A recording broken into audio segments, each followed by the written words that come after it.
Good afternoon, good morning, and good night. Welcome everyone to the Empower Hour. I'm your host, Isabel Starck, and I'm so excited to have you here. And I'm really excited to feature my dear friend, Doris Smith, whom I've known now for over a year, I'd like to say, and in person. And this is actually episode number 20. So we've made it to number 20. Woohoo! Can't believe it. It's been so many weeks, and I'm super excited to actually bring her to you, kind of share with you guys what she's been up to in the world, and kind of share what it is that's been going on for the last week. So let me go ahead and turn it over to Doris and have her tell you a little bit about herself.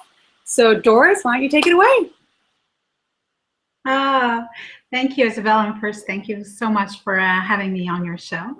Fast friendship developed because you're such a wonderful, beautiful soul. So thank you so much. So I'm a strategic intervention coach, but I haven't always been. First, I was a business consultant for many years, and then I became a business coach. And now I've moved into a new kind of coaching. But if we go even further back than that, I come from a very, very humble beginning. So I was born to a third generation welfare family, very poor, dropped out of high school at the age of 17, pregnant, 2 kids by the age of 20, and pretty much on minimum wage and welfare for a good 10 years from that point on. And that was pretty much going to be the trajectory of my life.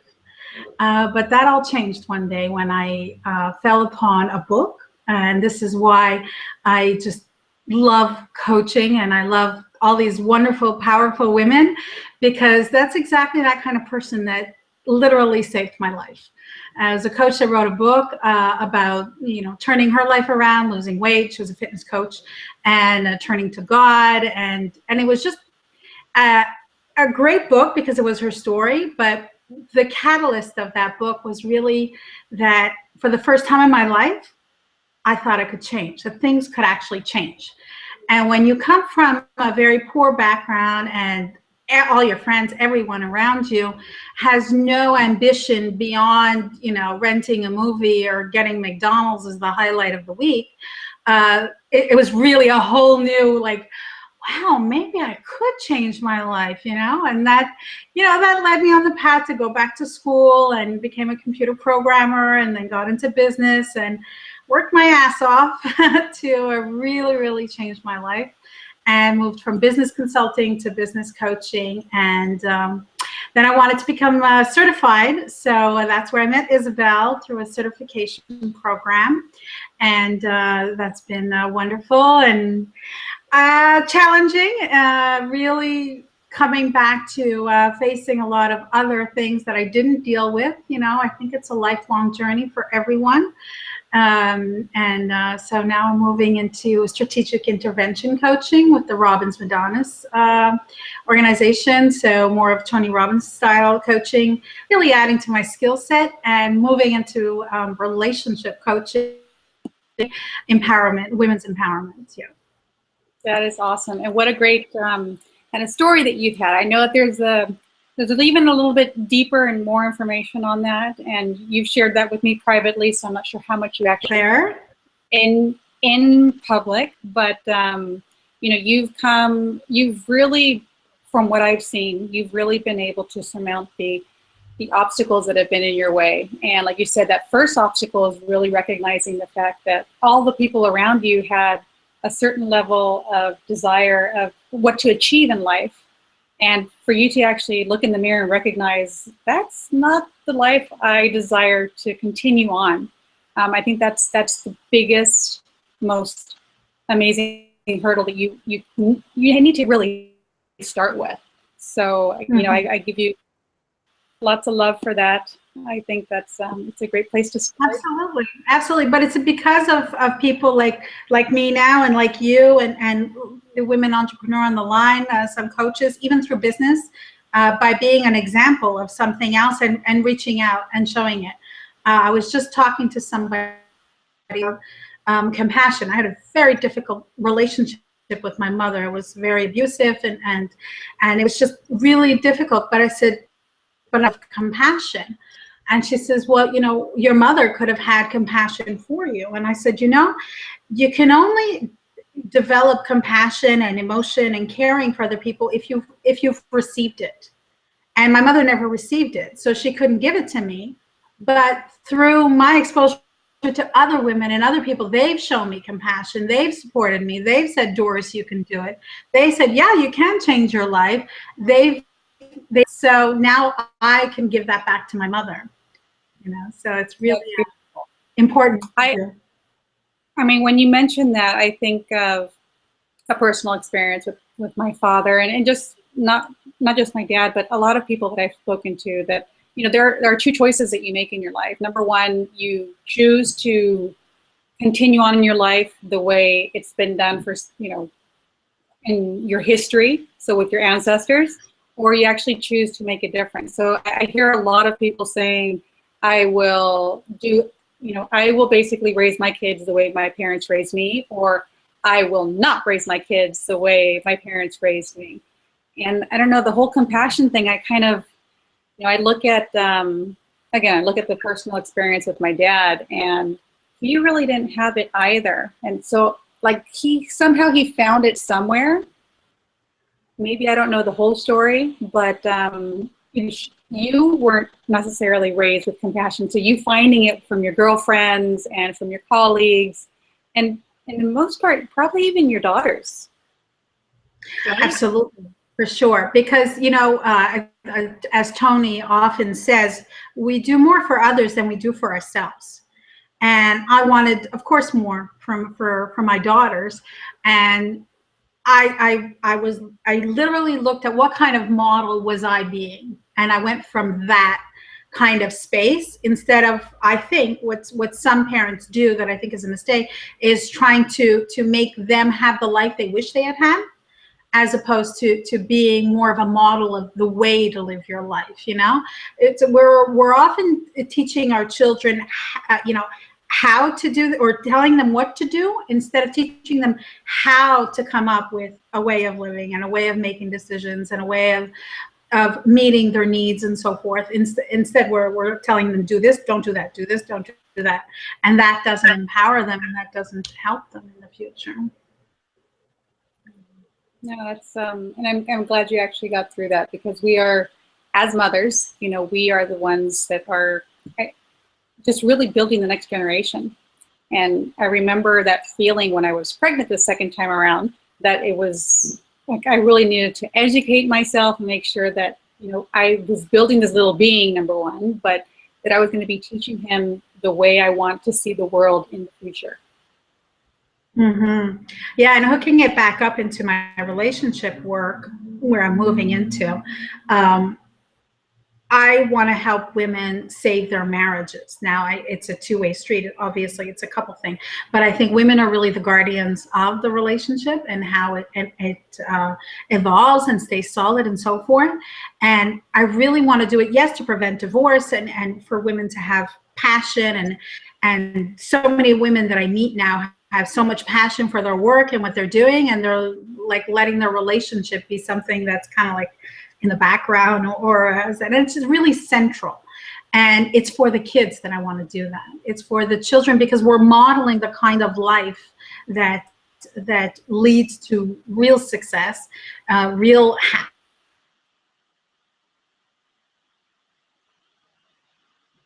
Oops, I think we may have... Not having that. You're back. Inside and that's strong. Yeah, there was a little frozen moment there. So I think we kind of missed the last couple things that you said. Okay, no worries. Well, I was just mentioning that it's really important that we model strong relationships to our children. And so that's why I want to go into relationship coaching, and specifically with the women, to reclaim their femininity and balancing the polarity in relationships, and creating real models for our children, not just in the sense of we spend so much time teaching them, you know, how to work ethic and being clean and being healthy, but we don't teach them how to be in relationships. You know, it's like we kind of assume, well, at least I don't know, but I was kind of raised that we assume that relationships are just gonna work, You know, if you just meet each other and you love each other, then everything's going to be fine. But that's really not the way it works.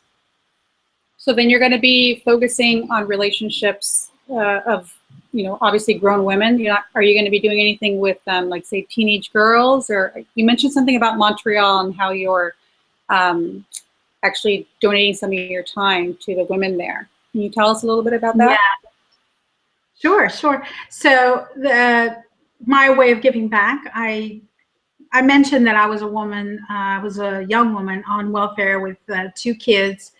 And I really spent in a very poor area of Montreal, and I really spent 10 years, I'm not going to say wasted because we learn through everything, but for 10 years I churned in that because there was nobody around me. There was nobody that was going to come in my area to talk about that. If I, you know, because I fell on that book, literally fell on that book, that it changed my life. Had I not fell in that book, it might, you know, I might still be working as a taxi dispatcher or something, or not.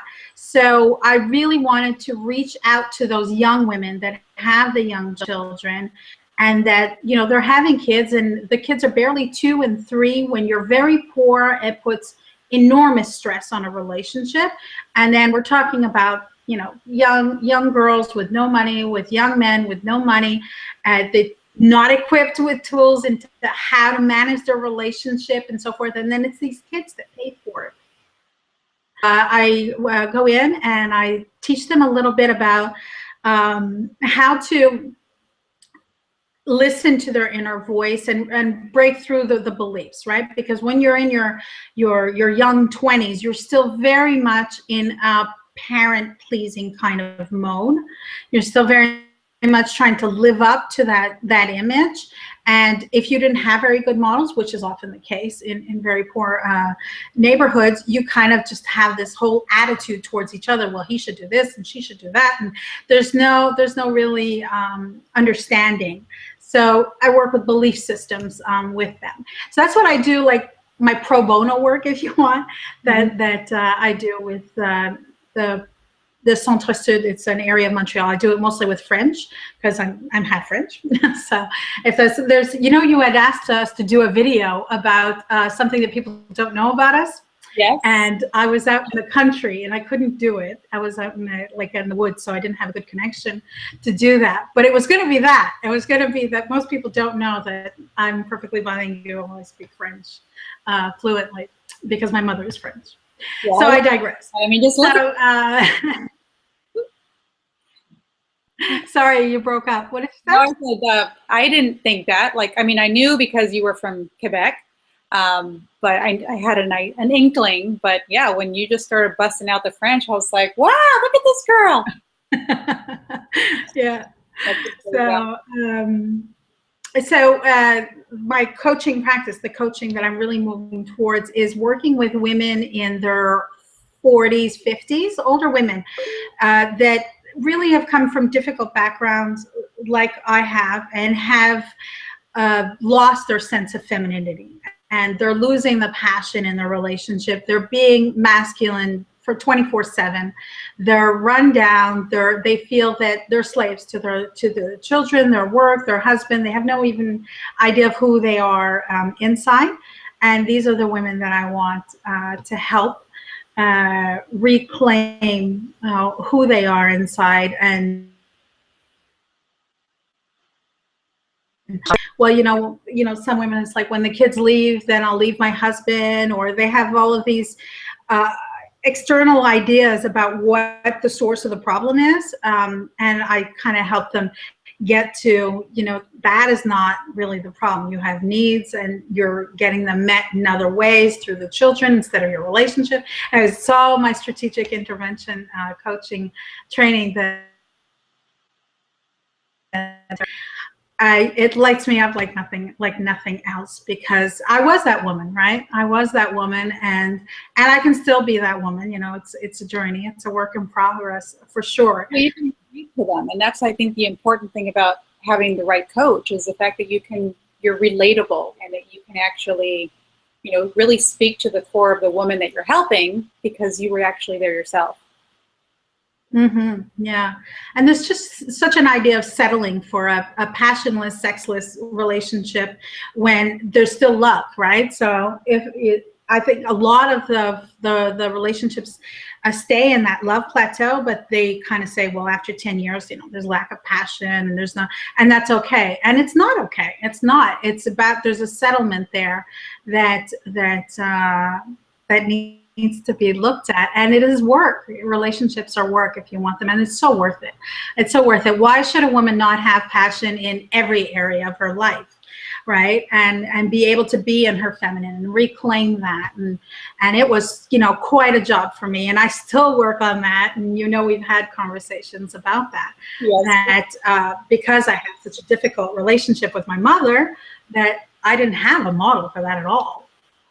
Which I do want to ask you. But you were, because when we first met, I mean, I knew that you were, 15 years in the business of being a consultant, and then you automatically went into business coaching, but now into relationship coaching. Like, tell us how you went. I mean, obviously how you went from consultancy to business coaching, but what is it? What was the trigger? Because there's always a little trigger that brings you to where you're at in your life. So what was it? What was that reason, that moment? Sure. Well, you know, being a business consultant and business coach kind of can overlap. There's more of an actual doing in that. And I was actually doing coaching as a business consultant. So in big corporations, I would be doing the team building exercises and the things like that. So I was already doing business coaching, but in a corporate setting. Environment, one-on-one, because like everyone else, I wanted the laptop lifestyle. And I wanted to work from home and anywhere in the world. And I'll tell you, quite honestly, it was too lonely for me. I really had to redo some work. I spent, a good 6-7 months working from home alone, and I like to work with people. I like to be with people, and it was just too much work alone, which is where, I started the pro bono work, working with the young girls to get out of the house and to do that kind of work. So during the certification, I brought up the certification that we met on. It brought up a lot of issues for me, visibility issues. I'm not going to say feelings of self-worth, but there's kind of a trend in the industry to do personal branding and to kind of have this idea of, look at me, look how great I am, look how rich I am. And it's like, and that wasn't really resonating for me. I really wanted to learn the tools to. Yeah, the news feed is definitely just overloaded with all those messages. Signed up for some further.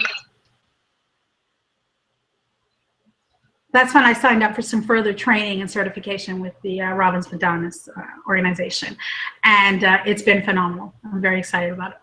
Yeah, it's I'm familiar with their work, and I do a few of their trainings. I haven't signed on full on yet, but maybe we'll have a chat about this after we get off the call. Sure. Yeah, I would even go so far as to say that the training would be worth it, even if you don't want to be a coach. Because it just part of their philosophy is that you have to do the work on yourself, and that's how you complete your training, and that's how you submit your thing. And so it forces you to grow. There's no fake it till you make it with them, right? You really have to absorb the tool and be able to empower yourself and then teach others. Yeah, so that's definitely, and taking responsibility for yourself and diving into that self-development, realm. Not everybody is there yet, but I do agree that, just being able to live a happier and better life for yourself is, we have to take responsibility for that. So, sure. I was going to ask you about, what your opinion is about people who can actually get past their past to actually go forth and, number one, be able to discover the fact that there is a better life for them, that they have control, and that they could even, like you were saying, go into a program such as the one that you're in just to live a better life. Mm-hmm. You know, I think the most important thing is that when you've had a very difficult past, abusive childhood or abusive relationship, or, you know, there's a lot of different models of women that I've worked with. The instinctual nature, because you've made it this far in your life, is to say that that was my past and that's not me anymore, and that's not my reality today. And that's kind of like I think some people call it the spiritual bypass, but that's kind of like putting it under the covers and not realizing that it did impact the way you think, the way you make your decisions, how you modeled to yourself, to your children, to everyone around you. And so it really takes courage to face the fear of actually looking at those stories. Now, I'm not saying that I think it takes years of 7 years on the couch of self-analysis, therapeutic work kind of thing, but I do think that it does need, you know, a look of, you know, what your relationship was with your mother, and what, you know, how did that teach you to be a mother, and how, you know, your father, what model of man was he? And because, you know, it's like they say, right, you end up repeating it in your life through your relationships, your children. The lessons are going to come back to you anyways. Right. So you can either go and be courageous and get through it, or, you know, you can spend the next 40 years of your life working on through those stories anyways. So I think what really makes a difference is the courage to not sweep it under the rugs and say, yeah, you know, that did happen to me. I was abused, and that did affect me.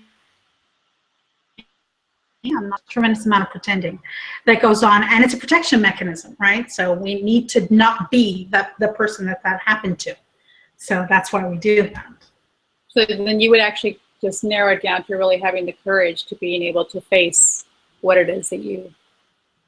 Yeah, to really look at what happened and how that changed you as a woman, or as a man, if that's the case, and how you've made decisions from that. Because, like, if you're an abused child, you end up making decisions, right? If I'm angry, right, I wasn't allowed to display anger as a child, right? So if I displayed anger, my mother wouldn't speak to me for days at a time. And you know, other things I was beaten for. You know, she had a whole system of what the punishment was going to be depending on what I did. And so, you know, I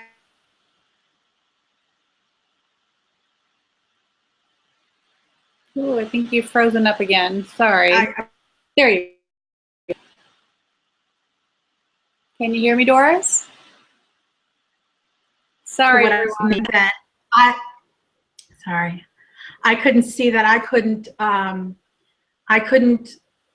let go. I couldn't see that I wasn't letting myself express anger because of that lesson I learned as a child, right? And expressing anger is normal to a certain extent, right?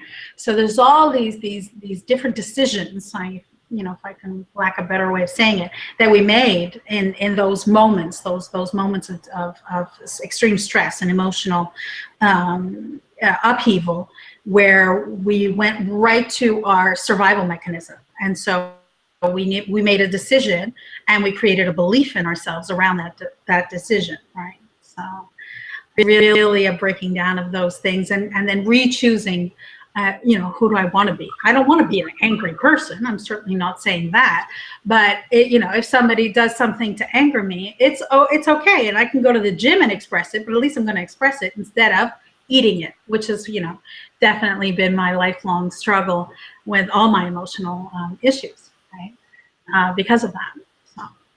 I see. Now, why do you think actually that, you know, whether it be an abusive relationship or anything that's happened in our past, in our childhood, how do you think it actually continues to affect us long after it's actually been done?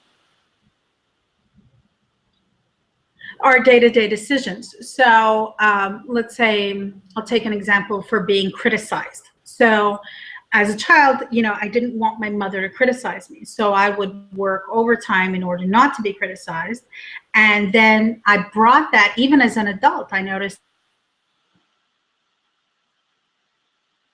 Well, can you hear us? And so you could have done it this way instead of that way. an explosive story in my head, right? But it was barely a criticism, right? But it was an old story that was replaying in my head. So yeah, that's how we really carry it into the future. We get triggered. We get triggered by things, by people. My mother loved to say not to be selfish, right? So I was taught, it's really terrible to be selfish. My sister was handicapped, so a lot of her thing was, don't be selfish, think of your sister, think of your sister. So anyways, so that caused a lot of issues around that with me. And so when I would see someone, putting themselves out there and taking, they're being selfish, and it would bother me, right? And because you were taught to think that this was actually wrong.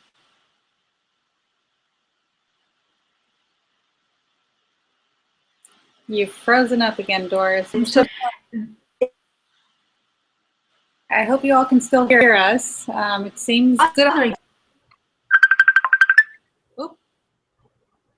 Hello? I hear you. Okay. Yeah, it keeps kind of going in and out. Sorry about that.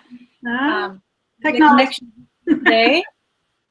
Not sure what's going on. I heard that Mercury retrograde is coming or has already arrived. Not sure. Okay. Yeah, I don't know. It's a beautiful day in Montreal, so. Well, it's beautiful here too. So it should, the skies are clear. We should be having a perfect connection. But, I wanted to touch on what you said a little bit ago about, that the patterns are going to keep repeating in our lives. And I think, through the coaching, especially Robbins Madana's coaching that you're doing, you're probably discovering that, everything is just a playback. Like, we're just really remixes of what we've experienced as children, what we've experienced as, in our adolescence, even now as adults, stuff just kind of keeps playing over and over until we actually make the clear decision that, oh, this is actually a pattern. And, I'm going to do a pattern interrupt, I think is what he calls it, right? I just heard that, make the clear decision, what? And one of the things that Tony does talk about is the pattern interrupt. That when you recognize that pattern that you're actually in, that he develops or puts into place a pattern interrupt, something to interrupt you from thinking or, acting in that certain way. Yeah. It's taught in the training how to, especially when it's because we repeat the same thoughts over and over again, and in order to change the thinking, you need to confuse the person, and that's when you throw a pattern interrupt in there. It confuses the person, and then it creates the space for a new thought to come in. Otherwise, they stay in the same cycle. We all do. We all do. We all have our areas around that. Yeah. It's really interesting to see. I mean, I don't know if I told you, but I had just seen Tony Robbins. I think actually it was 1 week today that I saw it for the first time. And, since that event, I've actually been just very aware and kind of present with what it is that I'm doing. And even driving, there are certain roads that you take to get to a certain place. And if you throw a pattern interrupt in there, sometimes you really forget or you're lost as to how did I end up where I'm at, because you're just like on autopilot. And that's kind of a sense about this whole pattern interrupt and how to actually use it in our lives, is to get off of autopilot so that you can actually be in the driver's seat of your life. Are you there? Sorry, you broke up there at the end. Sorry. Oh, well, not your fault. Yeah, I was just talking about the idea of driving and getting off of autopilot, which is really interrupting your pattern and being able to be in the driver's seat of your life. Yeah. Well, we do that because it comforts us. We require certainty to live well.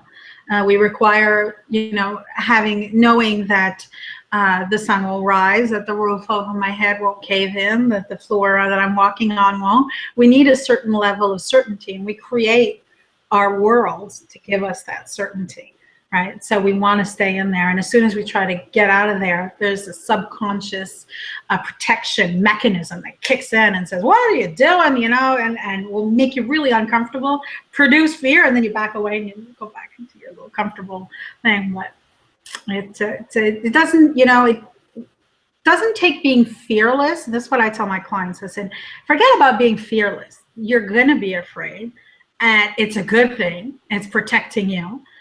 You need to be courageous. You feel the fear and you do it anyways, right? So it's not about being fearless. It's about being courageous. The moment you have no fear, you've lost really your protection mechanism, and there's just not a caring for yourself in there, I think. I agree. I just actually heard, I think it was Elizabeth Gilbert's chat. I think it was with Marie Forleo, and she was saying, talking about fear and how she is always there to protect us. I mean, we need to have some level of fear, and not only for the fact of protection, but I think also for the fact of pushing through the fear in some cases and coming out and feeling like, wow, I just accomplished something big. If you never had that fear, then you wouldn't ever really feel like you've accomplished anything like meaningful in your life. Yeah, I'm not getting you. Sorry. I was talking about Elizabeth Gilbert and her interview yesterday with Marie Forleo. Yeah. No, for sure. And that's just it, because we've labeled fear as a negative emotion. And Debbie Ford did a lot of work around that. And we were talking about the beliefs systems, right?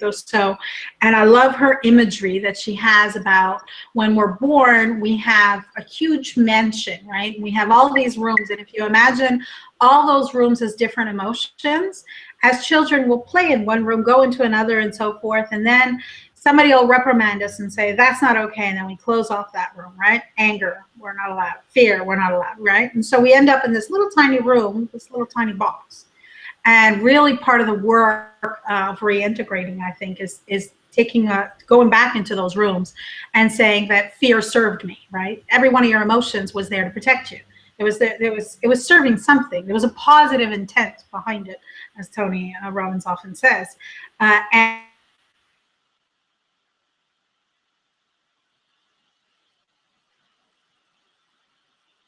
it's okay for me to be angry, you know, or jealous or envious, or, you know, there's a good thing to all of that. It forces you to grow. It makes you think of something new that you might do. It might, you know, there's a positive that can come from all your emotions, and it's to find that.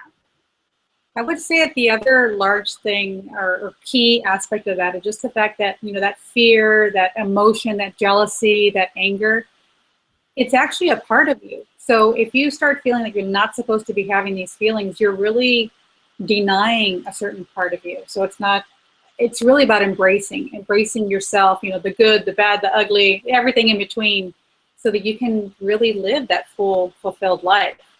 Yeah, and that's what makes you a fantastic person, right? A fantastic, complete person has all those sides to their personality. If somebody was what do they call them? The Stepford wives, right? Classic, happy all the time, with the little apron. I mean, it's like, how boring is that?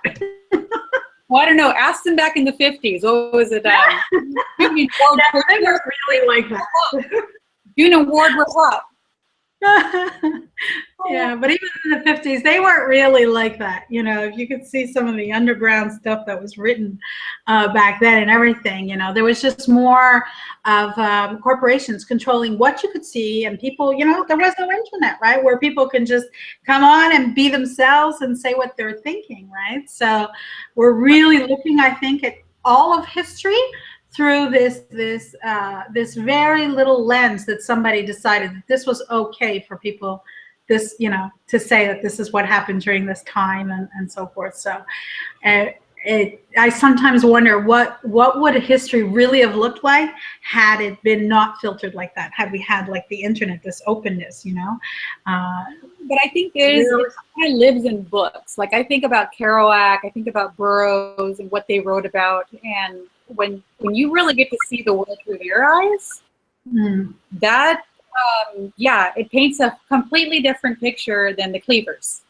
Exactly. Yeah. But unfortunately, Yeah, but you're a Vegetables. reader.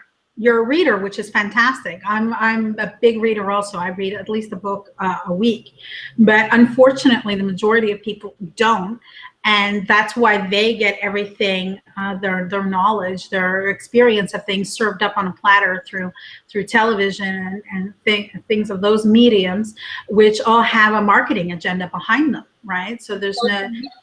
I mean, I remember reading a friend said, I get all my news from my news feed on Facebook. It's a little scary. I think she was kind of, tongue in cheek there, but really it's, if I heard today that we check our smartphones 150 times a day. Oh, I believe it. It's horrible. And we're not checking it for like, I mean, what are we checking it for that often? Yeah.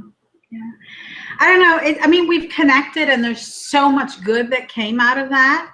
But I think there's also, it's not like what the image that people project on Facebook are entirely them, right? It's a side of them. It's a side that they want to show. And, and some people don't necessarily see that's going to be. And so, for every post or whatever thought you may have, I've kind of developed this, okay, that's a part of the story. It's always, looking at the person, that's the part they want to show. And it's not, I'm not saying that it's not true at all. It might be true. We all have different facets of ourselves. But, just because I may not have that side is not necessary. That's not representative of the entire person either. Right. So I think we need to have more of our own filter, actually, through what we see. To realize that we're sometimes manipulated a lot by advertising and marketing, and we're coming back to that branding thing I was saying before about how there's this crowded marketplace and everybody's trying to differentiate themselves by being glitzier and more glamorous and fancier than the next person, right? And there's nothing wrong with that per se if that's who they are. But for me, that was very difficult because I don't have that. It's not in my natural instinct. Even my idea of glamour is probably a little bit more toned down than the average person. So I don't see the red lips today. I don't see the red lips. Yeah, no. Well, it's hard. It gets on the teeth all the time. So I don't wear it that often. But I don't know. I mean, maybe there's still a shyness around that. I'm an essentially private person. I can be outgoing and want to share and be with a person, but I've never had the desire really to be on a stage in front of 500,000 people or do things of that magnitude. I want to connect to people one-on-one and in small groups, and so and that's another shift that I made in my business, in that I was seeing this getting grander and grander, and I toned it back down, and I wanted to do more, have a practice more centered around one-on-one coaching, and retreats are something that I really am looking to do because I desire that connection with people, and I think for some coaches that we're seeing that the bigger and bigger events, I think you kind of lose the connection to the people that you're trying to help. But it's another level. Everybody needs a certain level, and they have their own desires, and that's okay.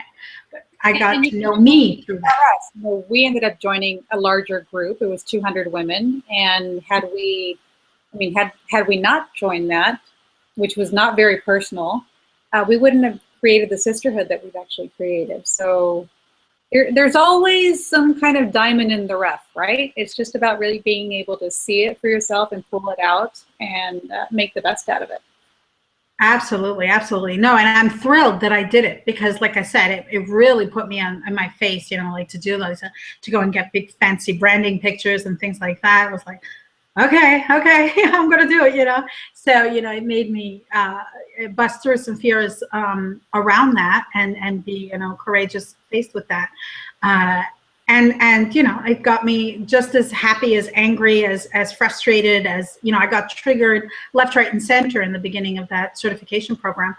And that's fantastic, right? I can't, you can't deal with things that you're numb to, right? So it's good. It's all good. It brought me to this path. And, growing and expanding, and that's what we keep doing. So, you know, I mean, you've actually hinted at a few things, and I'm not going to put words in your mouth, but, you know, one of the questions I like to ask is just really what the definition of success is for you. So whether it's, you know, you personally or you for your business, but I have an idea of what it is, but I'd love to hear it in your words. Like, what do you think success is? To me, real success is a feeling of fulfillment and peace inside. So whether, you know, the money, the car, the house, the kids, the relationship, if you have all of that, but inside you're unfulfilled, you're not feeling fulfilled, or you're completely frazzled trying to keep up with all these balls in the air, that's not success. That's not success. That's, you know, accomplishing different things, but that's not the definition of success to me.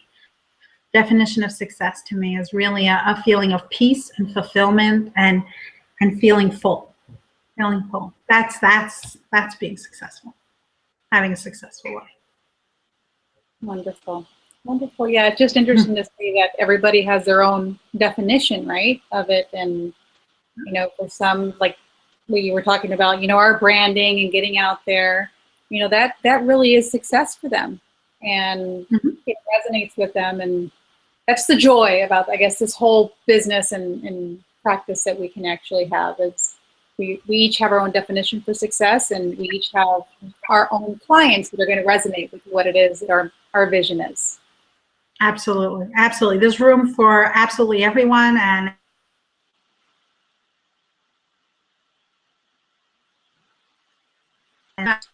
want for themselves. You froze up there a little bit. Sorry about that. Okay. Woman reclaiming her femininity, reclaiming her right to a completely successful and fulfilled life. True, true. True, true. So I do want to ask you a little bit about the program that I know that you're working on called Living in Choice. You want to the She Spark. The She Spark. Yes. Okay. So tell us a little bit about She Spark. Sure, sure. So first, why the name change, Living in Choice? Well, you know, I had named the program, and I kept was working on it, and then I did the Googling, which I should have done in the beginning, and then figured out that if you Google Living in Choice, the top 4 search results that are going to come back are about retirement homes, and so it wasn't exactly working for what I wanted to do. So I changed that to the She Spark. Oh, can you hear my cat? Yes, I love hearing the animals on. Actually, last week we had.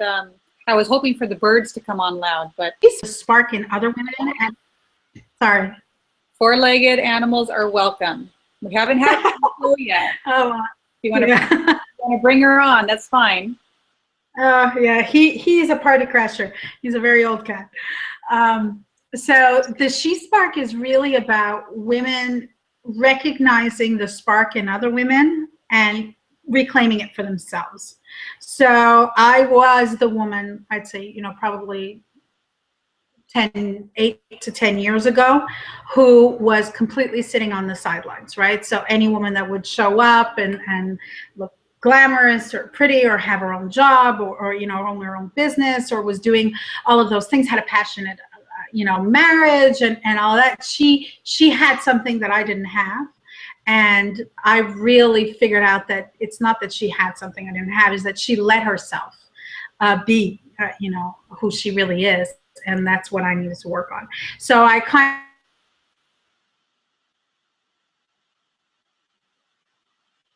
of women don't. And I want to help all women have it. And Ooh, you're freezing up there a little bit. Not sure if you can hear me. For that, you know, my main objective in that is through the relationship piece to prevent divorce and really, I mean, like, it's kind of like my catchphrase is that I want to help 10,000 women over the next year prevent 10,000 divorces, and really, and not from the sake of we'll stay together for the children, but to really help the women reclaim their own spark in order to bring that back to their relationships and have fantastic passion in their lives. That's a lofty goal, Doris. 10,000 a year. That's going to be some big retreats. Yeah, no. Well, through programs, through my videos, through everything, right? Okay. We all help at different levels, right? Yes. And so post on Facebook, you never know how that strikes a particular woman and changes the thought there. And so I count those two. I want to ask you a little bit about She Spark, just the word, and how you talked about recognizing it in others, and the example that you gave, you know, from your years past. How about for the woman who sees the greatness in, you know, in another woman and has that jealousy pop up? Mm-hmm. What do you say to that? The jealousy is just a sign that she has it in her because she has the desire, right? So if you're jealous of something, it's because you desire it for yourself. So I want to help her find that in herself, for herself. Jealousy, envy, all of those things are we're just recognizing something in someone else that we want to claim for ourselves. It's the same thing where we're talking about the rooms from our childhood. There was one of those rooms that was, you know, being the center stage girl and being looked at, and, you know, things like that. And a lot of young girls, if they come from abusive backgrounds and things like that, shut down that stuff really fast. It was not safe to be a feminine woman out there and being girly. Or I think if you remember, I put a post out there about wearing pink, right? For years, I would never ever wear pink because it was too girly a color, right? And I had to realize that was me not accepting the feminine part in me. So the She Spark is about saying that whatever je ne sais quoi, like they say in French, that you see in another woman, that you have that too. What is the direct translation of je ne sais quoi? It means, literally, it means I don't really know. That's what the words actually mean. But the spirit behind that is that she has a certain something unidentifiable something. There's just something about her. There's just something about her is the way you would say it in English. Ah, okay. Okay, because I've heard it a few times, and I thought I've heard it in different ways, so I really didn't know, and I haven't looked it up yet, so thank you. You're welcome. So, you know, seeing as I know that your daughters are grown now, so it's not like you have little toddlers running around, but, you know, there are... 25 and 23. Yes. But knowing, for example, that, you know, we still, as business owners and as mothers, as wives, as sisters, you know, we all have certain responsibilities that we do need to get done in the day. And I just like to hear from women that I'm interviewing the fact that, you know, what tools are you actually utilizing? You know, whether it's, you know, material tools or things that you actually, systems and processes that you actually put in place to be able to get it all done. Because, you know, starting a business, running a business, I mean, you've been consulting now for a number of years. You know, it doesn't just happen. And I'd just love to hear what you have for our viewers. Well, you know, I always start with priorities, right? So what's my priority for the day? What's my priority? And not just from a business point of view. So I literally have a little scratch pad that I take and that I write, okay, this is what I'm going to do today, and then cross them off. And then as my day progresses, you know, sometimes I'll do something else that I forgot to put on my pad, and I'll go and write it on my pad just to scratch it off, just, you know, so that I can look at the end of the day of all the things that I accomplished. But that's my actual day-to-day keep on track kind of thing. So it's pretty old school there, but my pad of paper with my pen. Now, of course, I have my my project plan. I use Wrike Write.com to do project planning. I love paper. I love paper, being able to see it, write things down. I mean, the calendar, there is no substitute. No, me, the thrill of scratching off something off my to-do list. Woof! Yeah. So I also use Write.com to manage my projects. And I have a VA and a graphic designer that I work with, and of course, is my accountant. And sometimes I have some work for my lawyers. So I have my little team, and I use that tool to delegate the tasks, because I can import the tasks that I assign to myself into my Google Calendar automatically. So I use, as an actual tool, I use Google to manage my calendar, and Write integrates with that. So it's a lot easier for me to assign something to my VA while I'm working on it. I can just quickly put it in Write, assign it to her, and then she can put a due date on it when I want it, and so I can shift things in real time. So Write is a new program. I haven't heard of that one. Is it WRITE or RI? WRIKE. Oh, okay.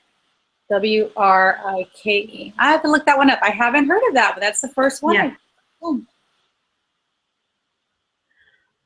Yeah. Thanks. So I have the free version, which I think is like just for like less than 5 users, I think, that you can assign, and they have bigger versions for bigger teams. There's some limitation as to the granularity of the tasks that you can do, how many levels of the tasks you can do. And I don't know if you've ever used Microsoft Project, but it has the same roll-up date thing. So if one thing slides, everything else will slide, and then you'll have a new date and things like that. So you know, I've been working in corporate for a long time, so I need that sense of security to know, like, I need to know, like, my 100% what that kind of looks like, and then I break it up in manageable pieces. So. Great tools. Thank you. Anything else that you use? I mean, like you said, you have your lawyer, you have your accountant. Those are really great partners, and I think every business person needs one. Everyone. Yeah, absolutely. Well, my VA, right? My VA is absolutely indispensable for me to do things, and I really learned the hard way. I can really share the lesson that when I started a new program, I think it was last August. Yeah, last August that I was working on it.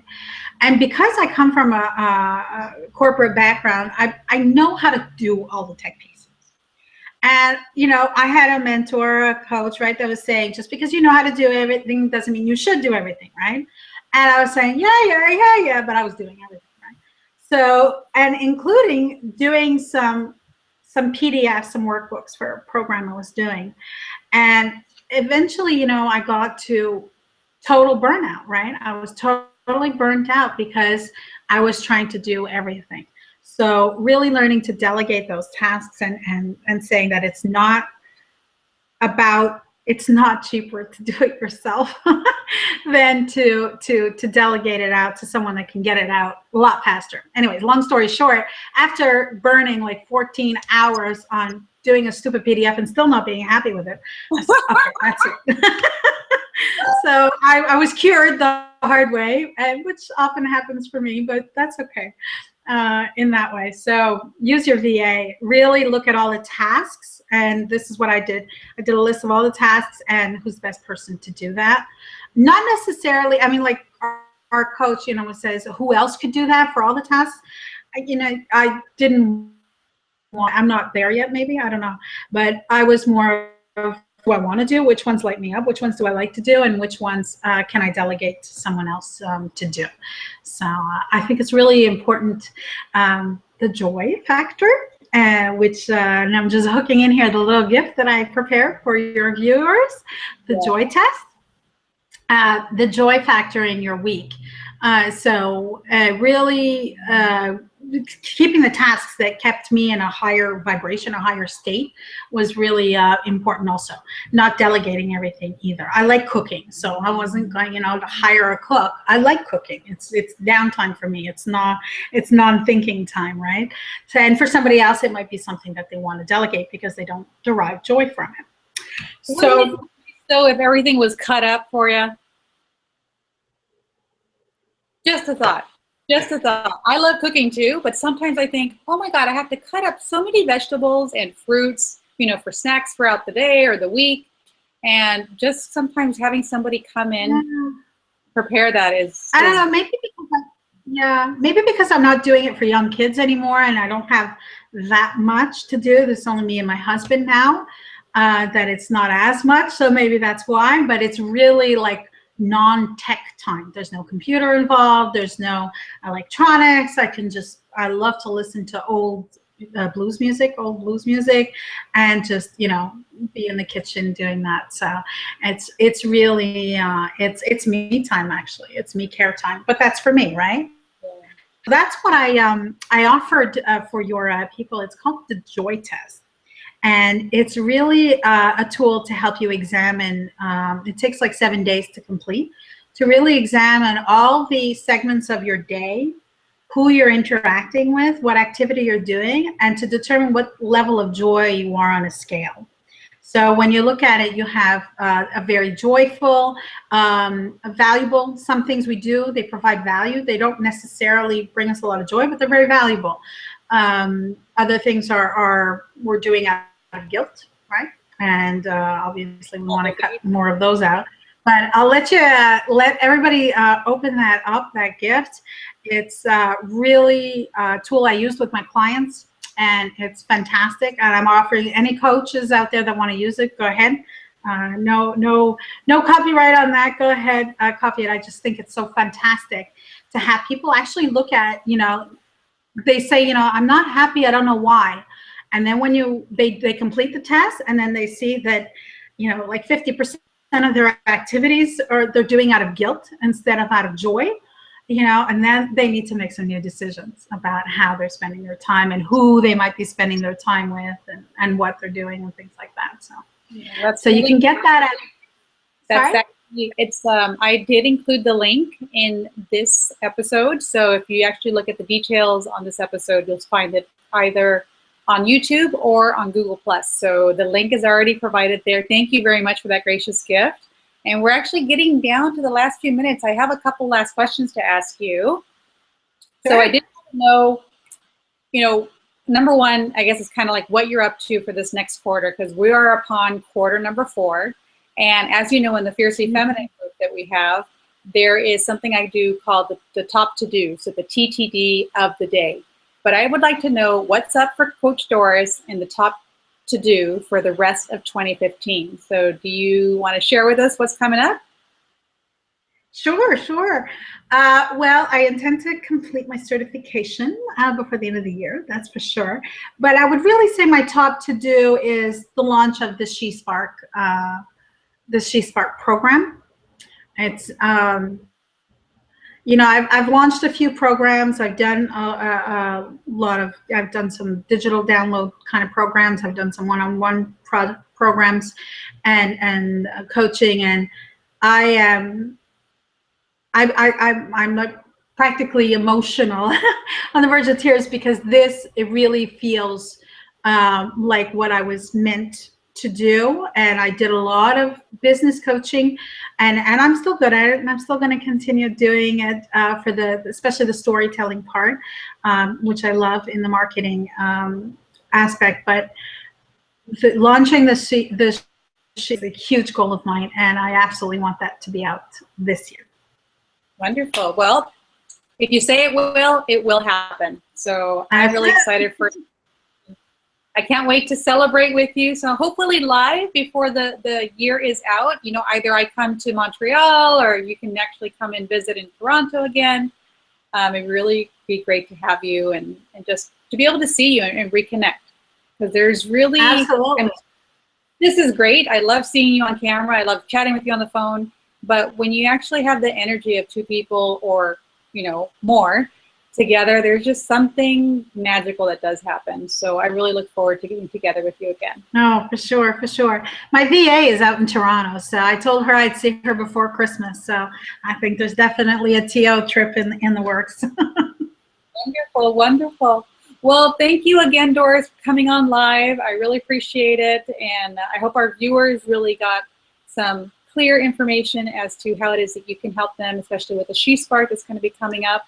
And now your new relationship coaching that you're diving into. So thank you very much for sharing your journey with us and your knowledge. And maybe we'll have you on the show live one day. Absolutely. Mwah. Thank you, my darling. You're beautiful as always. Okay, everyone, we will see you next week, same time, same place, for episode number 21. Bye for now.